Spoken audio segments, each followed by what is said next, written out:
जय हिंद साथियों, स्वागत है आपका self study classes with Sumit Jain YouTube channel में। सो साथियों, स्टार्ट हो चुका है आज का सेशन। सभी साथी आ जाएं और एक बार जल्दी से वीडियो को लाइक कर दें, ठीक है। जिन भी साथियों ने अभी तक दोस्तों वीडियो को लाइक नहीं किया है वो जल्दी से लाइक करेंगे और अपने मित्रों तक शेयर भी कर दें। दोस्तों यहाँ पर आज आपसे पूछा जाएगा बहुत ही महत्वपूर्ण प्रश्नों के बारे में हम चर्चा करेंगे। तो हमारे जितने भी साथी हैं दोस्तों, और यहाँ पर हिंदी साहित्य के जिनको भी टिर्की नोट्स मंगवाना है वो टिर्की नोट्स मंगवा सकते हैं दोस्तों, ठीक है। चलिए तो स्टार्ट करते हैं। नंबर पर संपर्क कर सकते हैं जिनको भी टिर्की नोट्स मंगवाना है दोस्तों, और जिनको भी दोस्तों कोर्स में एडमिशन लेना है वो ले सकते हैं। आज का अपना पहला प्रश्न आपके सामने स्क्रीन पर है, फटाफट से बताइए और लाइक भी कर देना है सभी साथियों को। संथाली किस भाषा परिवार की भाषा मानी जाती है? संथाली किस भाषा परिवार की भाषा मानी जाती है, ये आपको बताना है। जल्दी से बताइए और एक बार लाइक भी कर दीजिए सभी साथी। बताओ, एक क्वेश्चन संथाली का पूछा जाता है, हमेशा पूछा जाता है दोस्तों, बताना है। और आपका उत्तर जा रहा है यहां पर कि सर ऑस्ट्रिक भाषा परिवार की है। संथाली किस भाषा परिवार की है? ऑस्ट्रिक भाषा परिवार, यानी सी नंबर आपका करेक्ट आंसर है। टकसाली भाषा किसे कहते हैं बताइए? टकसाली भाषा किसे कहा जाता है? अच्छा क्वेश्चन है, सभी लोगों को आंसर चयन करना। टकसाली भाषा संस्कृत नेट भाषा को, ग्रामीण भाषा को, परिनिष्ठित भाषा को या फिर कृत्रिम भाषा को टकसाली भाषा किसे कहा जाता है? एक अच्छा क्वेश्चन आपसे पूछा गया है। कई लोग यहाँ पर जनता जनार्दन किस क्वेश्चन की ओर जा रही है, जल्दी से बताइए। और सीधा सीधा आंसर जा रहा है कि सर टकसाली जो भाषा कहा जाता है वो परिनिष्ठित भाषा को कहा जाता है, यानी कि सी नंबर आपका करेक्ट आंसर है। सी नंबर आपका राइट आंसर है, ठीक है। सी नंबर बिल्कुल सही है। प्रतिशोध कहानी की रचनाकार कौन है? प्रतिशोध कहानी के रचनाकार कौन है बताइए? केशव प्रसाद से हैं, राकेश वत्स से हैं, दूधनाथ से हैं या फिर दोस्तों गंगा प्रसाद विमल हैं? बताइए कपिल जी, क्या है यहाँ पर राइट आंसर? प्रतिशोध कहानी की रचनाकार कौन मानी जाती है? एक अच्छा क्वेश्चन और बढ़िया सा क्वेश्चन पूछा गया है। प्रतिशोध कहानी पूछा गया और कहानी में मैंने आपको याद भी करवाया था कि प्रतिशोध, जब अगर आप दूध लेकर जाते हो और दूध अगर गिर जाए तो आपको क्या होता है? प्रतिशोध होता है। तो दूधनाथ से हैं यानी डी नंबर, और प्रतिशोध होता है तो प्रतिशोध कहानी के रचनाकार हैं दूधनाथ से। डी नंबर आपका बिल्कुल सही हो जाएगा। गोमा हस्ती है कहानी की लेखिका कौन है? गोमा हस्ती है, 4 नंबर का क्वेश्चन है। नासिरा शर्मा, मैत्रेयी पुष्पा, मंजुल भगत या फिर राजी सेठ? गोमा हस्ती है कहानी की लेखिका कौन मानी जाती हैं? ये 4 नंबर का क्वेश्चन पूछा गया है। और बताइए, गोमा हस्ती है डीसीपी क्लासेस, बताएं किसके साथ हस्ती है? बोले सर गोमा मित्रों के साथ हस्ती है। नासिरा शर्मा है क्या? देखो बहुत सारे लोग नासिरा शर्मा लगा रहे, लेकिन मैंने आपको याद भी करवाया था कि सर ये जो गोमा हस्ती है कहानी है, गोमा हस्ती है किसके साथ? मित्रों के साथ। मित्रों के, तो मैत्रेयी पुष्पा की ये कहानी है। बी नंबर आपका करेक्ट आंसर और राइट आंसर हो जाएगा, ठीक है। बी नंबर सही है। ठाकुर जगमोहन सिंह की रचना कौन सी नहीं है? 5 नंबर का क्वेश्चन है, ठाकुर जगमोहन की रचना कौन सी नहीं है? सूरपुराधीश, श्यामलता, प्रेम संपत्ति लता या फिर देवयानी? 5 नंबर का क्वेश्चन है। 5 में आपको बताना ठाकुर जगमोहन की रचना कौन सी नहीं है, ये पूछा गया है। बताएं कौन सी नहीं है? 5 का आंसर बताना है, लाइक कर देना है। और अधिकांश लोगों ने आंसर बता दिया है। जनता जनार्दन बिल्कुल जा रही है सूरपुराधीश की ओर। ये नंबर आपका ठाकुर जगमोहन के बारे में आप पढ़ते हैं, ये नंबर आपका करेक्ट आंसर हो जाएगा। कौन सी रचना भारतेंदु की नहीं है दोस्तों? बताइए भारतेंदु की रचना कौन सी नहीं है? ये क्वेश्चन कई बार पूछा गया और आपसे भी पूछा जा रहा है यहां पर, बताएं। और चयन भी करना है, सभी साथी बताएंगे और एक बार जल्दी से लाइक भी कर दो हमारे साथी, ठीक है। कौन सी रचना भारतेंदु जी की नहीं है? ऐसे कितने साथी हैं जिनको दोस्तों एडमिशन लेना है सेल्फ स्टडी क्लासेस में और दोस्तों पढ़ना है निरंतर? बताएं कितने साथी हैं? अभी ऑफर चल रहा है बढ़िया सा ऑफर है 1200 में 12 महीने का। 1200 में 12 महीने का ऑफर है, बढ़िया सा ऑफर है। तो 6 नंबर का क्वेश्चन है और आपका उत्तर हो जाएगा कि सर प्रेम संपत्ति लता ये रचना भारतेंदु जी की नहीं है। डी नंबर आपका करेक्ट आंसर है। विरह वारिस किसकी रचना है? एक अच्छा क्वेश्चन पूछा गया, विरह वारिस पूछा गया। सही आंसर क्या हो जाएगा यहाँ पर? विरह वारिस ये किसकी रचना मानी जाती है? सभी लोग, जिन भी साथियों ने अभी तक दोस्तों पीडीएफ नोट्स नहीं मंगवाए हैं, जिनको भी नोट्स मंगवाना है वो शीघ्र मंगवा सकते हैं, ठीक है, संपर्क कर सकते हैं। विरह की वारिस इतनी हुई कि नाम पड़ गया बोधा। विरह की वारिस इतनी हुई कि दोस्तों नाम पड़ गया क्या? बोधा। नाम पड़ गया क्या? बोधा। ठीक है, तो यहां पर बोधा यानी ये नंबर आपका सही है। विरह की वारिस किसकी रचना है? बोधा की है। भाव विलास के रचनाकार कौन है? 8 नंबर का क्वेश्चन है, भाव विलास के रचनाकार आपको चयन करना है दोस्तों। भाव विलास बताएं और चयन करिए। सीधा सीधा आंसर है, बहुत बढ़िया क्वेश्चन यहां पर पूछा गया आप लोगों से।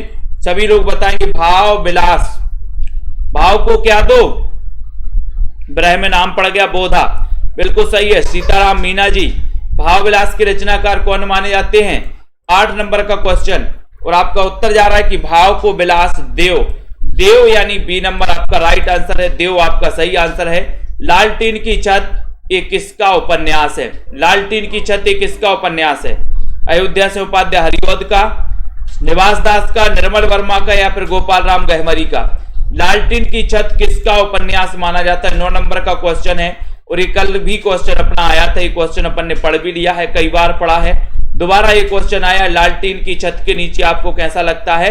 बोले सर बड़ा निर्मल लगता है, यानी कि सी नंबर फिर आपने सही बता दिया। वैशाली की नगर बधू 10 नंबर का क्वेश्चन, वैशाली की नगर बधू इसके रचनाकार कौन है? हरिऔध है, चतुर्सेन शास्त्री है, राहुल सांकृत्यायन है, राम नरेश त्रिपाठी हैं।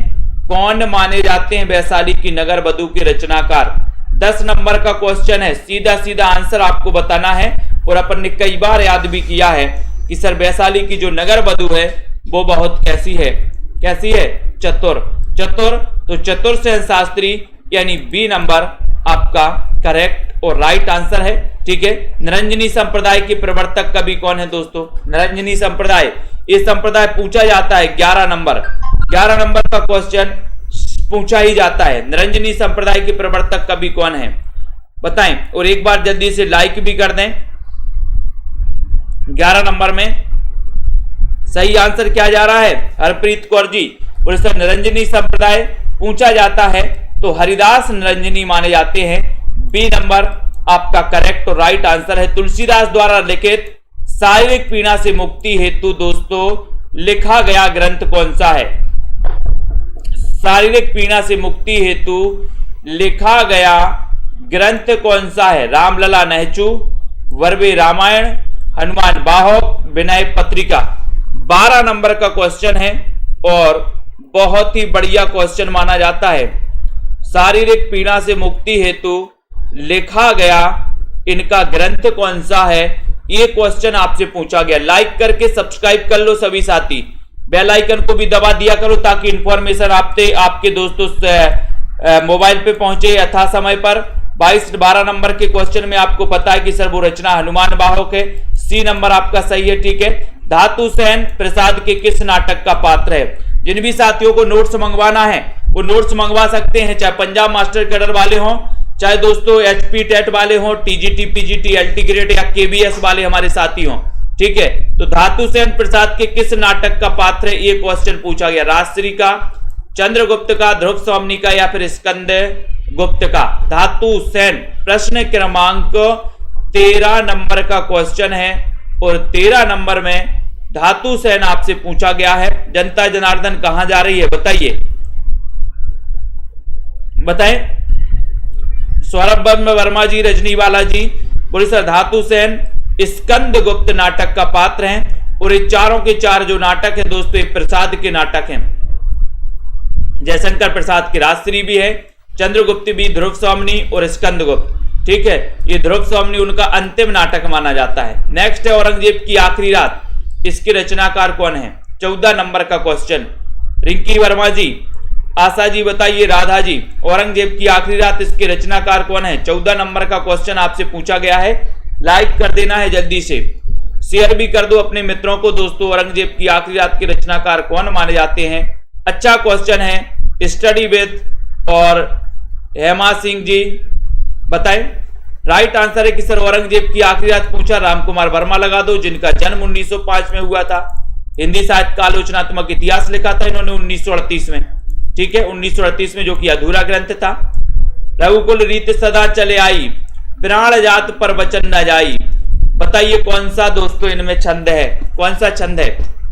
रघुकुल रीत सदा चले आई, प्राण जात पर वचन न जाई। दोस्तों 15 नंबर का क्वेश्चन है, सभी को आंसर चयन करना है।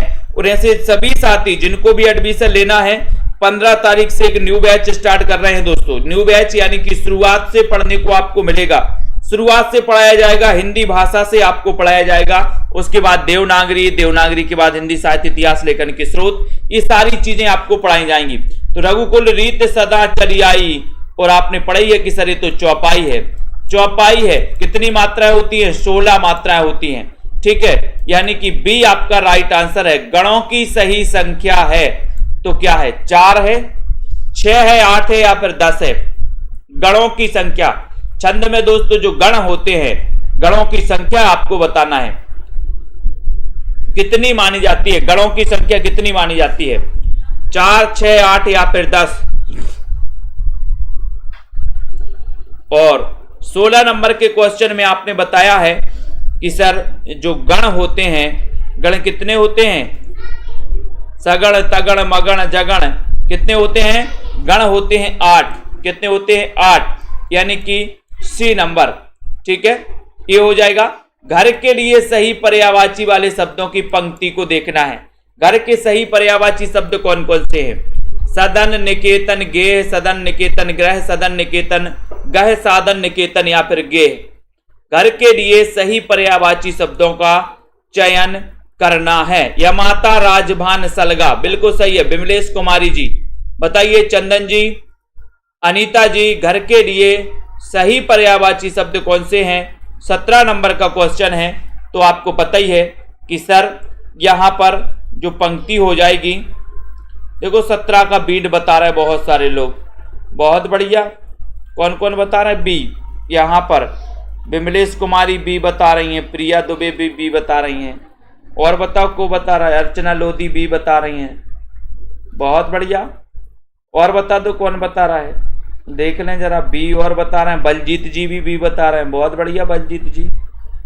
डॉक्टर रिंकी वर्मा जी भी बी बता रही हैं, बहुत बढ़िया। निशा वर्मा जी बी बता रही हैं। जनता जनार्दन देखो कहाँ जा रही हैं, बहुत बढ़िया, very good very good. B number वालों को तो बिल्कुल है ना, रमेश कुमार जी बी बता रहे हैं, वेरी गुड। जबकि उत्तर क्या है छोटे लाल यादव जी? सदन, निकेतन और गेह, ये आपका बिल्कुल सही है। ये निकेतन नहीं है, ये गलत है, ये भी गलत है, ये भी गलत है, ये सही है आपका ए नंबर। सदन, निकेतन, गेह, ये घर के लिए सही पर्यायवाची वाले शब्दों की पंक्ति है। ये नंबर आपका बिल्कुल सही आंसर है, ये नंबर आपका राइट आंसर है। कौन सा शब्द भिरमर का पर्यायवाची नहीं है? बताओ, भिरमर का पर्यायवाची कौन सा नहीं है? बताओ श्रीश जी, बताना है जल्दी से। प्रश्न क्रमांक 18 नंबर का क्वेश्चन बताना है, बताइए 18 नंबर का क्वेश्चन, कौन सा शब्द भिरमर का पर्यायवाची नहीं है पूछा है, बताओ। बहुत बढ़िया बहुत बढ़िया। जनता जनार्दन भी गलत निर्णय ले रही है आजकल। कौन सा शब्द भिरमर का पर्यायवाची नहीं है? अली, मधुप, ताम्रचूड़ या फिर षटपद? 18 नंबर का क्वेश्चन पूछा गया आपसे, 18 में चयन करना है, और एक बार लाइक भी कर देना है सभी लोगों को। और उत्तर जा रहा है कि सर अली तो है, मधुप भी है, षटपद भी है, लेकिन ये जो ताम्रचूड़ है ये भौरा का या भिरमर का पर्यायवाची नहीं है, यानी कि उत्तर सी की तरफ चला गया।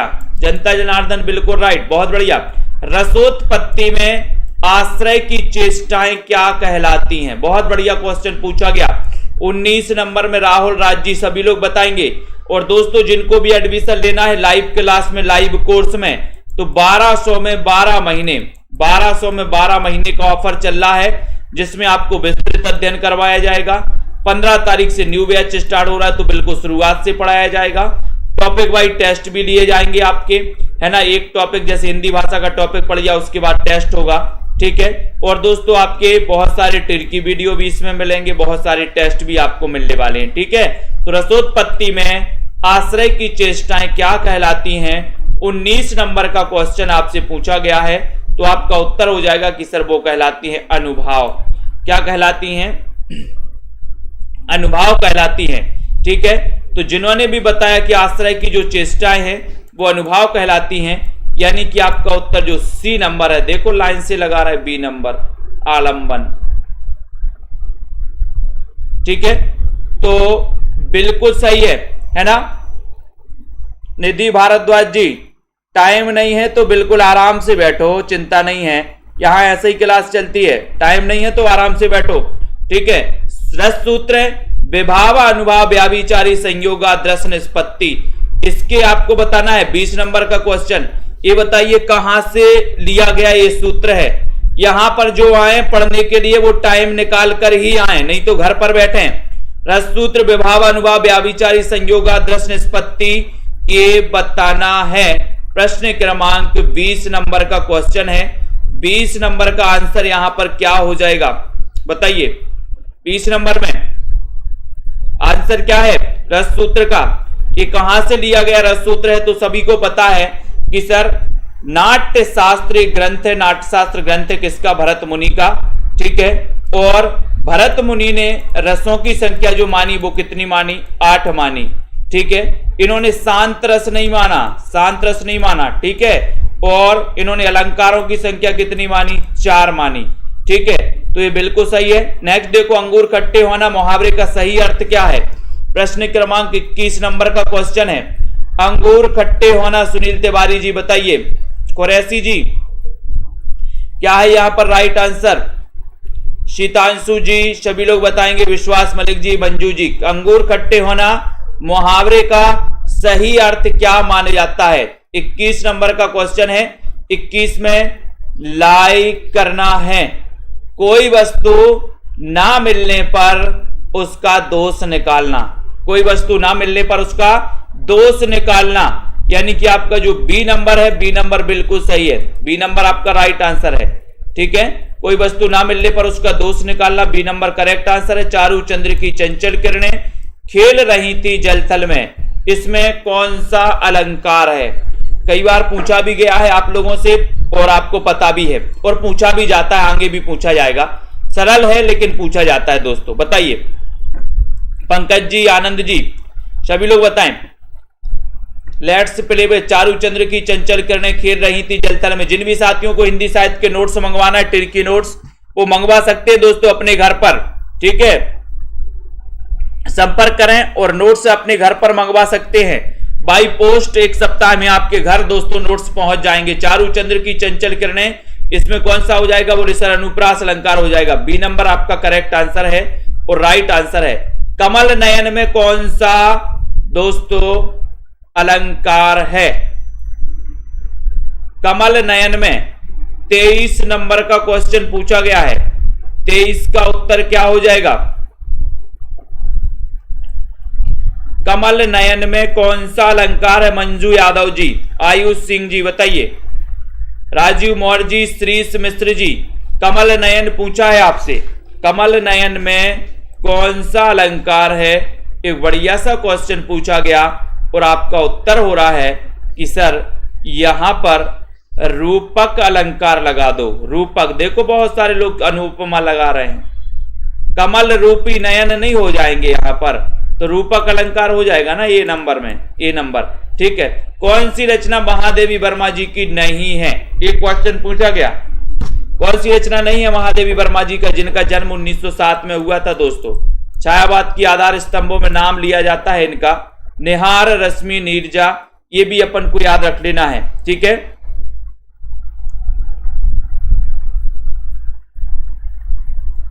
बहुत बढ़िया शिवानी ठाकुर जी, वेरी गुड। कौन सी रचना महादेवी वर्मा की नहीं है? ये 24 नंबर का क्वेश्चन आपसे पूछा गया है। और निहार तो है, रश्मि भी है, सांद गीत भी है, ये युगांत नहीं है, फिर युगांत किसकी है ये बताइए। रश्मि आपको पता है ये बौद्ध धर्म से प्रभावित रचना है, किसकी, महादेवी वर्मा की।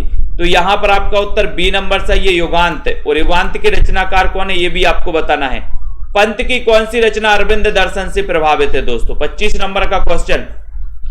अरविंद दर्शन से प्रभावित रचना कौन सी है पंत की, स्वर्ण किरण, वीणा, पल्लव या फिर ग्राम्या, बताओ श्वेता जी क्या है यहां पर राइट आंसर। पंत की कौन सी रचना अरविंद दर्शन से प्रभावित नहीं है, 25 नंबर का क्वेश्चन। लाइक कर देना है सभी को। सेल्फ स्टडी क्लासेस को ऐप डाउनलोड कर लेना है दोस्तों, सर्च करना है सेल्फ स्टडी क्लासेस, पूरा सर्च कर लेना है क्लासेस तक, ठीक है। तो ये स्वर्ण किरण जो है ये अरविंद दर्शन से प्रभावित है दोस्तों, ये नंबर आपका सही है। पंत जी जिनका जन्म 1900 में हुआ था, है ना, अल्मोड़ा, कोसानी अल्मोड़ा में हुआ था दोस्तों। देखो कौन आया है, इस वाक्य में कौन कैसा सर्वनाम है दोस्तों, बताओ कैसा सर्वनाम है। देखो कौन आया है, इस वाक्य में कौन कैसा सर्वनाम है। प्रश्नवाचक है, निश्चयवाचक है, संबंधवाचक है या फिर इनमें से कोई नहीं। बहुत बढ़िया दीपिका शुक्ला जी कि सर युगांत रचना सुमित्रानंदन पंत की रचना है जिसमें उन्होंने छायावाद के अंत की घोषणा की थी, बिल्कुल सही है। तो यहां पर 26 नंबर के क्वेश्चन में सीधा सीधा आंसर पूछा गया कि सर ये प्रश्नवाचक सर्वनाम है, ये नंबर आपका सही है। सम्मुख का विलोम शब्द क्या होगा 27 में, सम्मुख का विलोम बताइए। सम्मुख का विलोम मीना जी बताएं, वीनू सरोज जी, कमला ठाकुर जी 27 नंबर। सम्मुख का विलोम शब्द क्या हो जाएगा यहाँ पर, अनीता राजपूत जी, बिंदु लता जी, रमेश जी, बहुत ही बढ़िया क्वेश्चन है। उन्मुख होगा या विमुख होगा, बताओ दो में से। 27 नंबर में से क्वेश्चन आपको बताना है, बहुत ही बढ़िया क्वेश्चन है। और 27 नंबर के क्वेश्चन में आपका उत्तर हो जाएगा कि सर उन सम्मुख का विलोम होता है विमुख। शिवानी ठाकुर जी बी नंबर विमुख आपका राइट आंसर हो जाएगा, बिल्कुल सही। उद्धत का विलोम शब्द क्या है, 28 नंबर का क्वेश्चन है, बताइए। राधिका जी, आशु गोंडवाल जी, बीनू जी, जसवीर जी, रश्मि पाठक जी, उद्धत का विलोम क्या होता है। ये क्वेश्चन उद्धत कई बार पूछा जाता है। उद्धत का विलोम दोस्तों आप नॉर्मल तरीके से अगर आपने नहीं पढ़ा तो आप बता नहीं सकते, क्योंकि आप लोग तो ये नॉर्मल विलोम पढ़ते रहते हैं, ये बिना पढ़े भी आप बता देते हो। लेकिन कुछ विलोम ऐसे होते हैं जिनको पढ़ना ही पड़ता है। ये उद्धत का अगर किसी ने नहीं पढ़ा तो वो नहीं बता सकता, जिसने पढ़ा है वो ही बता पाएगा, ठीक है। और पढ़ा है तो आपने बताया कि सर उद्धत का विलोम होता है सौम्य, यानी बी नंबर। बी नंबर आपका सही है। विशेषण की विशेषता बनाने वाले शब्द क्या कहलाते हैं, विशेषण की विशेषता बतलाने वाले शब्द क्या कहलाते हैं, सर्वनाम, विशेष, विशेष विधेय या फिर प्रविशेषण। 29 नंबर का क्वेश्चन है, विशेषण की विशेषता बताने वाले शब्द क्या कहलाते हैं शोभा पांडे जी, बताइए। दारसू जी, मुसरत निशा जी, सौरभ वर्मा जी, आशा कुमावत जी, 29 नंबर का क्वेश्चन है। और विशेषण की विशेषता बताने वाले शब्द क्या कहलाते हैं ये पूछा गया है आपसे, और आपका उत्तर चला गया कि सर प्रविशेषण लगा दो, डी नंबर लगा दो, डी नंबर। बहुत सारे लोगों ने डी बताया, बिल्कुल सही है। गोल घड़ी अच्छी लगती है, इस वाक्य में गोल बताना है। गोल बताइए किस प्रकार का विशेषण है गोल, ये किस प्रकार का विशेषण है, गुणवाचक है, संख्यावाचक है, सार्वनामिक है या फिर परिमाणवाचक है। गोल घड़ी अच्छी नहीं लगती, इस वाक्य में गोल किस प्रकार का विशेषण है, 30 नंबर का क्वेश्चन है। 30 नंबर में आपको उत्तर बताना है, बहुत ही बढ़िया क्वेश्चन है। और गोल घड़ी में गोल जो हो जाएगा ये क्या हो जाएगा, गुणवाचक विशेषण, ठीक है। तो आपका जो ए नंबर है गुणवाचक विशेषण, ए नंबर बिल्कुल सही है, ए नंबर बिल्कुल राइट आंसर है, ठीक है। मैंने किराएदार नहीं रखे, मुसीबत मोल ले ली, यह बताना है कि यह कौन सा वाक्य है। मैंने किराएदार नहीं रखे, मुसीबत मोल ले ली, तो ये बताइए कौन सा वाक्य है। सरल है, मिश्र है, संयुक्त है या फिर इनमें से कोई नहीं।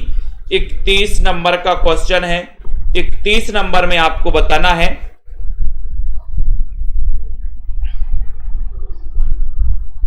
कौन सा वाक्य हो जाएगा ये। मैंने किराएदार नहीं रखे, बल्कि क्या करी है, मुसीबत मोल ले ली है। तो रितेश जी ने बताया है आंसर कि सर ये संयुक्त वाक्य है, यानी कि सी नंबर आपका सही है, ये संयुक्त वाक्य हो जाएगा। मैंने किराएदार नहीं रखे बल्कि दोस्तों क्या ले ली, मुसीबत मोल ले ली। तो यहां पर आपका संयुक्त यानी कि आपका जो बी नंबर है वो बिल्कुल सही है, ये सॉरी सी नंबर है संयुक्त, वो राइट आंसर है। वह कल मेरे आने से पहले चला गया होगा किस प्रकार का वाक्य है, वह कल मेरे आने से पहले चला गया होगा, ये किस प्रकार का वाक्य माना जाएगा। क्रांति राय जी, सुनीता कुमारी जी, तनु जी, ओम प्रकाश जी, 32 नंबर के क्वेश्चन में आपको बताना है। सभी लोग बताएंगे, लाइक कर दें, मित्रों को शेयर भी कर दिया करो सभी साथी। ये क्लास रोज रात्रि 9 बजे प्रैक्टिस करते हैं हम लोग। वह कल मेरे आने से पहले चला गया होगा किस प्रकार का ये वाक्य है, विस्मयवाचक है, बुलडोजर बाबा, संकेत वाचक है, संदेह वाचक है या फिर विधि वाचक है। तो 32 नंबर में बताना है और यहां पर उत्तर क्या हो जाएगा।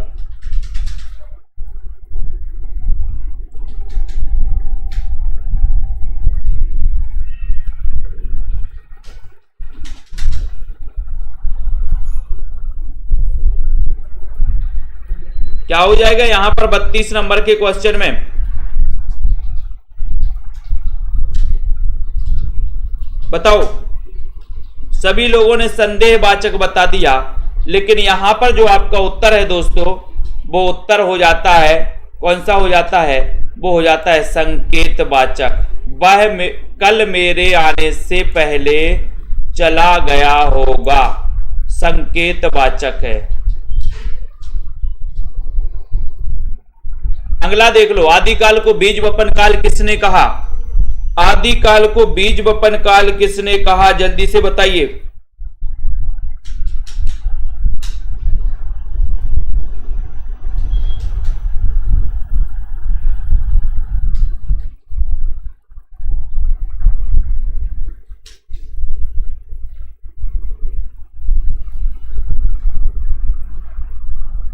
जल्दी से बताइए फटाक से। आदिकाल को बीज, बीज पता है बीज किसके बोए, बीज अहिंसा के बोए, ठीक है। तो अहिंसा के बीज बोए, यानी कि आपका उत्तर हो जाएगा कि सर ये महावीर प्रसाद द्विवेदी हो जाएगा, बिल्कुल सही हो जाएगा, ठीक है। बहुत बढ़िया, बहुत बढ़िया, वेरी गुड। अगला क्वेश्चन देख लेते हैं। अगला क्वेश्चन आ रहा है, जॉर्ज ग्रियर्सन ने अपने साहित्य इतिहास ग्रंथ में आरंभिक काल को कौन सा नाम दिया है। 34 नंबर का क्वेश्चन है, 34 नंबर में आपको बताना है और यहां पर आपका उत्तर संदेहवाचक हो जाएगा दोस्तों। संदेह है, संकेत नहीं है, ठीक है। ये यहां पर अलग कर लो, संदेहवाचक है, जो कि जनता जनार्दन ने बिल्कुल सही बताया था। संदेहवाचक आपका राइट आंसर। वह कल मेरे आने से पहले चला गया होगा, होगा यानी कि यहां पर संदेह का बोध हो रहा है। सी नंबर आपका सही है, पक्का नहीं है। बीज वपन काल किसने कहा, ये महावीर प्रसाद द्विवेदी सही है। जॉर्ज ग्रियर्सन ने अपने साहित्य इतिहास ग्रंथ में दोस्तों आरंभिक काल को कौन सा नाम दिया है, बताइए। प्रश्न क्रमांक आपका 34 नंबर है, 34 नंबर आपका बिल्कुल सही है, ठीक है। अब जनता जनार्दन जो उत्तर बताएगी वही तो मानना पड़ेगा। सभी लोग बताएं यहां पर, राइट बताइए। जॉर्ज ग्रियर्सन ने अपने साहित्य इतिहास ग्रंथ में आरंभिक काल को क्या नाम दिया है, आदिकाल, प्रारंभिक काल, चारण काल या फिर वीर गाथा काल। सभी लोग बताएं, अच्छा क्वेश्चन है, सभी लोग बताना है, जल्दी से बताइए। और आपका उत्तर है जॉर्ज ग्रियर्सन ने अपने साहित्य इतिहास ग्रंथ में आरंभिक काल को कौन सा नाम दिया है और 34 नंबर का उत्तर है और वो उत्तर जा रहा है, क्या नाम दिया है, प्रारंभिक काल नहीं, क्या है, चारण काल। चारण काल यानी कि सी नंबर आपका करेक्ट है। निम्न में से कौन सी एकांकी रामकुमार वर्मा की नहीं है, एकांकी बताना है, जल्दी से बताइए कौन सी रामकुमार वर्मा की नहीं है। वंदना जी, कामिनी यादव जी, बताएं।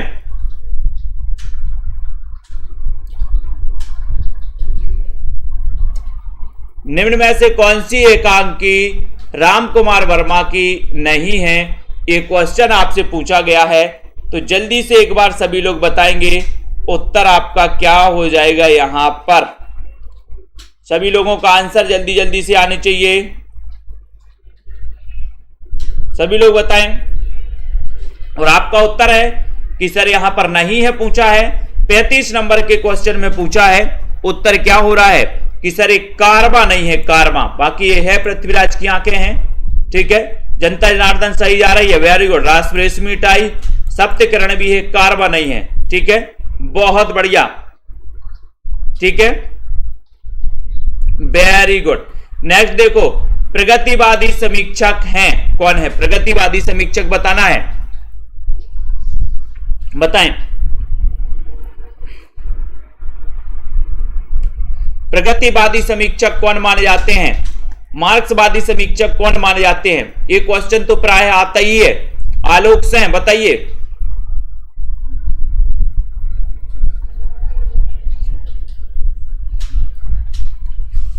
तो आपका उत्तर है कि प्रगतिवादी समीक्षक हैं कौन? रामविलास शर्मा, ठीक है। तो ये आपका बी नंबर रामविलास शर्मा तो बिल्कुल सही आंसर है। कैन का कवि किसे कहा जाता? 37 नंबर का क्वेश्चन है, कैन का कवि भी आपसे पूछा गया है और आपको पता ही है। पूनम सैनी जी बताइए, साहिल जी लाइक करना है। जिन भी साथियों को नोट्स मंगवाना है, हिंदी साहित्य के संपूर्ण नोट्स, साथ ही ट्रिकी नोट्स, बीच बीच में ट्रिक भी समाहित की गई, ट्रिकी नोट्स जिनको भी मंगवाना है वो मंगवा सकते हैं, संपर्क कर सकते हैं नीचे दोस्तों, ठीक है, बिल्कुल, है ना। हाँ बहुत बढ़िया, वेरी गुड सोनू जी। अगर वर्षा अच्छी होगी तो फसल भी अच्छी होगी, ये संकेत वाचक है, वेरी गुड। सोनू जी भी हमारे बहुत होशियार हो गए हैं। कैन का कवि किसे कहा जाता है? निराला, यशपाल, नागार्जुन, केदारनाथ। तब आपका राइट आंसर क्या हो जाएगा? और उत्तर हो जाएगा कि सर कैन का कवि किसे? निराला को कहा जाता है क्या? निराला नहीं, जनता जनार्दन कहां जा रही है? डी की तरफ जा रही, बहुत बढ़िया, बिल्कुल। केदारनाथ अग्रवाल आपका सही है, डी नंबर आपका राइट आंसर है कि सर कैन नदी के किनारे घंटों बैठा करते थे, कौन? केदारनाथ अग्रवाल, इसलिए ने कैन का कवि कहा जाता है अग्रवाल जी को, ठीक है, बिल्कुल सही है। हिंदी की प्रथम प्रसिद्ध आत्मकथा कौन सी है?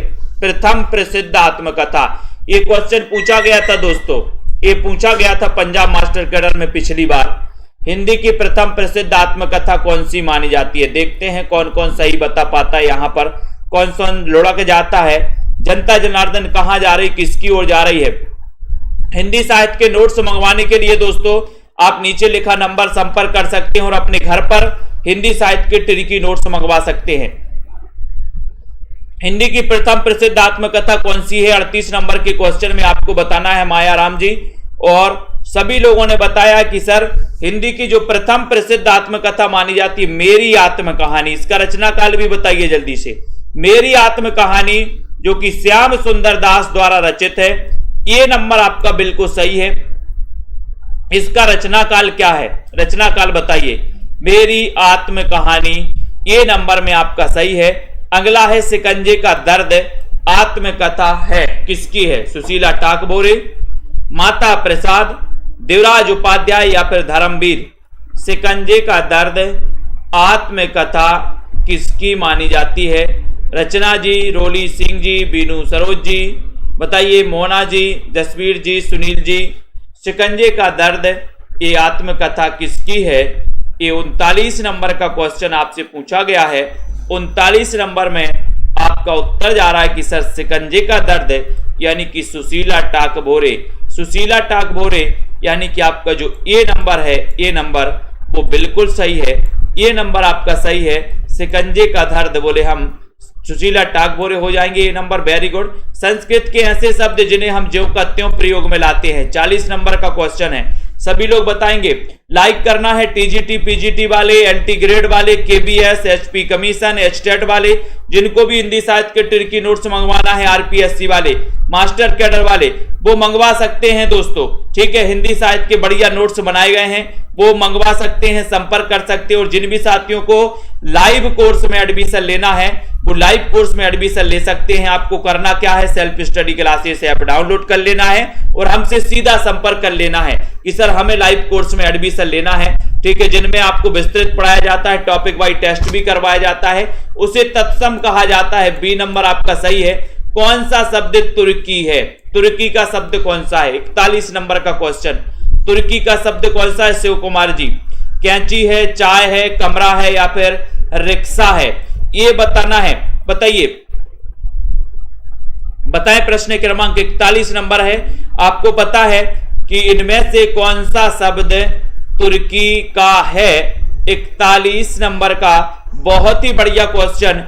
और लगभग जनता जनार्दन जा रही है कैंची की ओर। कैंची चल गई जनता की, बहुत बढ़िया, कैंची चल गई। तो ये नंबर आपने टिक लगा दिया, कैंची चल गई, तो ये आपका सही हो जाएगा। ये तुर्की शब्द है दोस्तों, कैंची। ठीक है, कैंची से अपन तुर्कू, तुर्की, तुर्की, तुर्की कर देंगे, बोले सर हम। ठीक है, हिंदी वर्णमाला में अयोगवाह वर्ण कौन से हैं? ये अयोगवाह तो पूछे ही जाते हैं, आपको पता भी है। बताइए हिंदी वर्णमाला में अयोगवाह वर्ण कौन से हैं? आ, ई, उ या फिर आहा। हिंदी वर्णमाला में अयोगवाह वर्ण कौन से हैं? ये बताना है जसवीर जी, सोनू जी, जल्दी से बताइए। शेयर भी कर दिया करो सभी साथी। पूनम यादव जी, और आपको पता है कि सर आहा में लगा दो, क्लिक कर दो। डी नंबर आपका सही है। या, रा, ला, वा व्यंजन है। बताइए किस प्रकार के व्यंजन? उसमें संघर्षी व्यंजन है, अंतस्थ हैं, संयुक्त हैं, पार्श्विक व्यंजन है। ये किस प्रकार के व्यंजन आपके माने जाते हैं? ये आपको चयन करना है दोस्तों। सेल्फ स्टडी क्लासेस का ऐप अगर आपने डाउनलोड नहीं किया तो आज ही प्ले स्टोर में जाइए, self study classes app download करिए। और यार लव, यार से लव आप कैसे करते हो? बाहरी दिखावा करते हो कि अंतस्थ से करते हो? और यार से हम लव करते हैं, लेकिन कैसे? अंतस्थ से करते हैं। अंतस्थ यानी बी नंबर आपका करेक्ट आंसर हो जाएगा। संसद से सड़क तक के रचनाकार कौन हैं? संसद से सड़क तक मुक्तिबोध, धूमिल, सर्वेश्वर दयाल सक्सेना, लीलाधर जगुड़ी। संसद से सड़क तक इसके रचनाकार कौन है? अच्छा है क्वेश्चन। 44 नंबर का उत्तर आपको बताना है। और आपको मैंने कई बार बताया कि सर संसद से सड़क तक धूल मिल, धूल मिल, धूल ही धूल मिलती है, धूल ही धूल मिलती है। कहां तक? संसद से सड़क तक धूल ही धूल मिलती है। तो ये धूल मिल हो जाएंगे। और सुदामा पांडे धूमिल की रचना है। नाव के पांव के रचनाकार कौन है? नाव के पांव याद करवाया मैंने आपको, ट्रिक से याद करवाया है। तो कितने साथी हैं जिनको ट्रिकी नोट्स अपने घर पर मंगवाना है? हिंदी साहित्य के बढ़िया नोट्स बनाए गए हैं, बढ़िया तरीके से आप पढ़ सकते हो। सीधा नंबर दिया है, संपर्क कर सकते हो, बात कर सकते हो, नोट्स एक सप्ताह में अपने घर मंगवा सकते हो। नाव के पांव इसके रचनाकार कौन है? 45 नंबर का क्वेश्चन है। और आपका उत्तर है कि सर नाव के पांव क्या रहते हैं? गुप्त रहते, गुप्त। तो गुप्त से क्या बनेगा? जगदीश गुप्त। यानी कि ये नंबर आपका करेक्ट आंसर हो जाएगा, राइट आंसर हो जाएगा। जगदीश गुप्त आपका सही हो जाएगा। ठीक है, नाव के पांव कैसे रहते? गुप्त रहते हैं। बहुत बढ़िया। अरे आयावर रहेगा याद, ये किसके द्वारा रचित यात्रा वृत्तांत है? अरे आयावर रहेगा याद, ये यात्रा वृत्तांत, इसके रचनाकार कौन है? रामवृक्ष बैनीपुरी। अज्ञे हैं, राहुल सांकृत्यायन है या फिर यशपाल हैं? बताइए, सभी लोग बताएंगे। राज कुमारी जी, मोहन जी बताएं। कजरा मोहब्बत वाला भी आ गया, बहुत बढ़िया, वेरी गुड, क्या बात है। तो यहां पर अरे आयावर रहेगा याद अज्ञे द्वारा रचित है। बी नंबर 1911 में इनका जन्म हो जाता है अज्ञे जी का। तो आपका बी नंबर बिल्कुल सही है। बोलती प्रतिमा रेखा चित्र के रचनाकार कौन है? बोलती प्रतिमा, ये रेखा चित्र है। अच्छा क्वेश्चन आपसे पूछा गया। बोलती प्रतिमा श्री राम शर्मा, रामवृक्ष बैनीपुरी, भगवती चरण वर्मा या फिर राजेंद्र यादव।